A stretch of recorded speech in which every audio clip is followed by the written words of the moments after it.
Hello, hi, this is Alvin here. Today we're going to be talking about fixed assets as well as logging in a depreciation system whereby the ERP system that we have will automatically calculate the depreciation of your fixed assets. Alright, in order to do that, the first thing you need to do is to go to the accounting module, go to other, and then click on fixed assets. And what and you will see the asset in front of me. I have preset this up. So in order for this to work, let's go in to have a look. Alright, so very quickly, if I were to click on edit, you need to fill out a few things. Item A is machine A. Now, slightly different in the setup is that in order to create a depreciation, you have to first click on the asset type. Now, there's two ways to do so. Number one, if you click a drop down and click on new asset type, that will bring you straight to the page. Alternatively, you can go to accounting and the settings, and you can click on fix asset type. Okay. Now, in this example, I've already done it, so I'm just going to open this up to show you what I've done.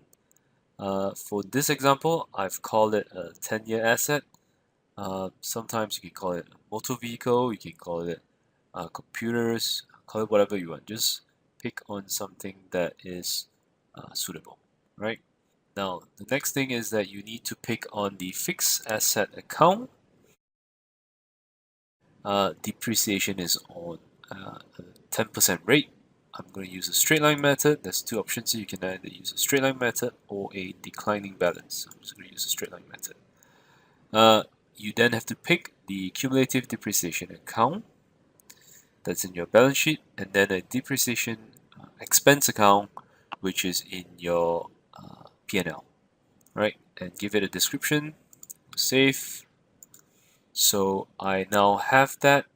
I fill in the blanks, and I'm gonna save. Now, for you who are creating a completely new one, you can see that by picking the 10-year, all these boxes are filled up for me, right? So that's number one, it is compulsory to pick a asset type. Number two, the asset type actually helps you fill in the relevant blanks. Okay, I'm going to save this. I'm going to come back here. Right. Now that I've saved that, I'm going to click on register. That means the system will register the fixed asset for me. Now that it's done, as you can see, the status is registered. I will then click on the asset and I'll click on depreciation. Now it will bring me to this page where I need to key in the date of my registration, which is the 31st of December of that specific year, and I will click on depreciation. And that's it, voila.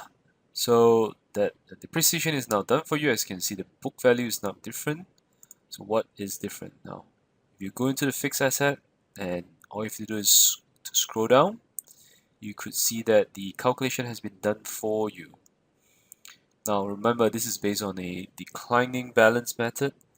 The asset was bought on 27th of December last year. The depreciation method is very simple for a straight line. What the system has done for me is to take 10% of 10,000 and divide it by 365 days, and then multiply that by the number of days in that period. Right. So as you can see, the balances fluctuate a little bit. The one with 31 days in that month gets the most, and so on and so forth. So that's it. That's the depreciation feature done for you.